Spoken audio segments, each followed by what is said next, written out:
My name is Kathy, and today I'll continue the music arranging portion of the music theory material. But before I do, I wanted to tell you that I have a great many videos now on many different topics, and so I've decided to make several different video playlists so that it's easier to find the videos of greatest interest. So please check out my playlist page. Before you begin this section, it's important that you go through all of the basics of theory playlist material. For this portion of the music theory material, we will be using Sylvia Woods' Music Theory and Arranging Techniques for Folk Harps book. This is a wonderful book that you'll thoroughly enjoy. Today we continue with chapter 19 of your book titled Accidentals in the Melody. An accidental is a sharp, natural, or flat that departs from the key signature.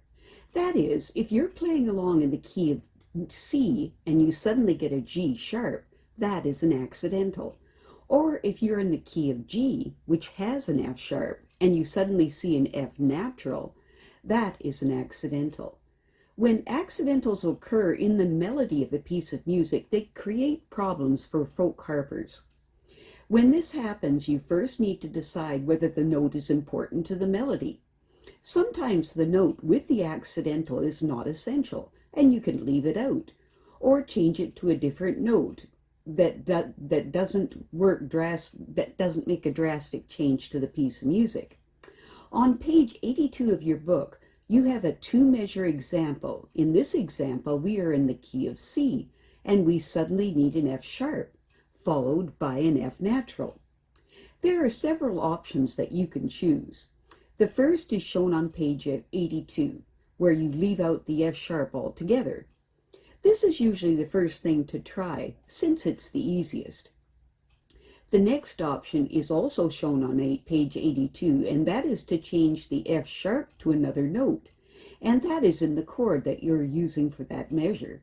For example, the chord for the first measure would probably be a C, so you could change the F sharp note to a C, as shown, or to an E. The next option is shown last. Notes that are on adjacent strings on the harp are sometimes called neighboring tones. For example, an A is a neighbor tone to either G or B. A D is a neighbor tone to a C and an E, and an F is a neighbor tone to either an E or a G, and so on. Look at the notes that is immediately before the F sharp that we need to change, and we find that it is a G. You can choose to try a neighbor note to the G, either an F natural or an A. In the example, an A note has been chosen, but the F natural might work just as well.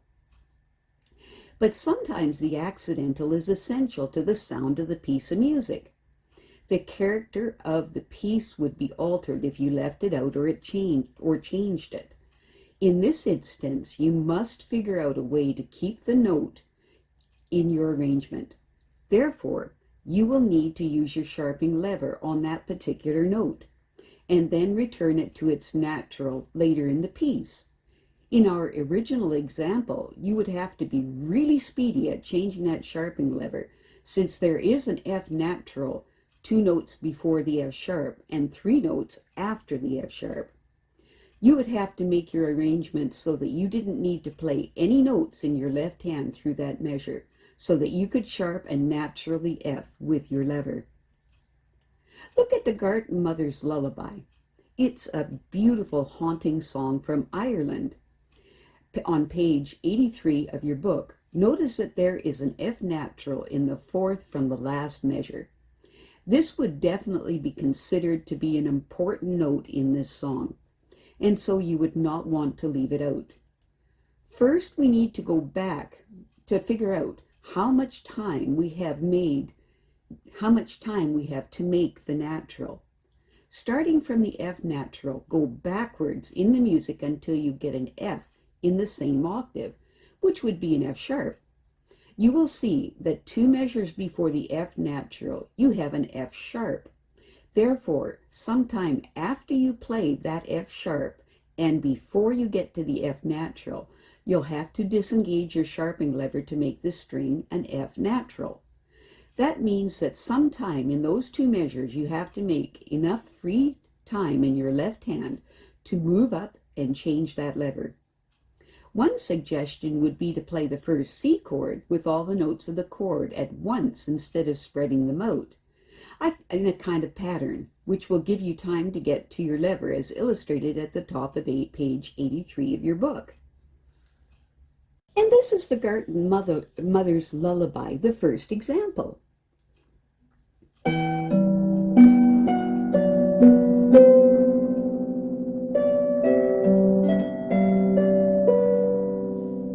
Great, now you try it.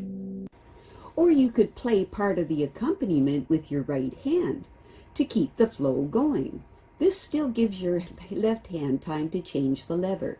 And so in the second measure that is shown in the middle of page 83 of your book, you would just play the low C note with your left hand, then the next three notes with your right hand. And this is the Garden Mother's Lullaby, the second example.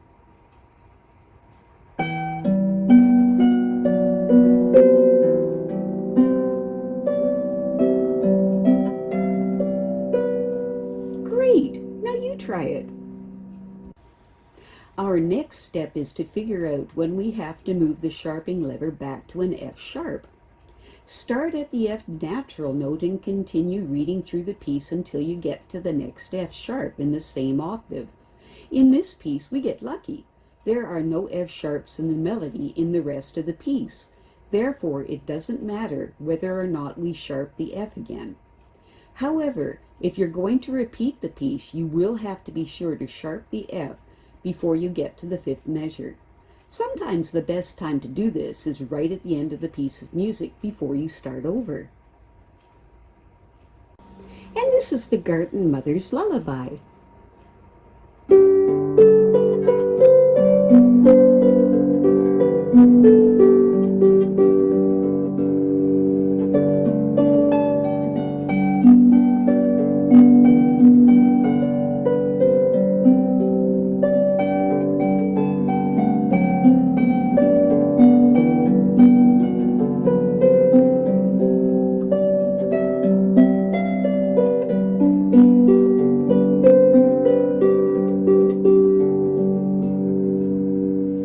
Great! Now what does your arrangement sound like?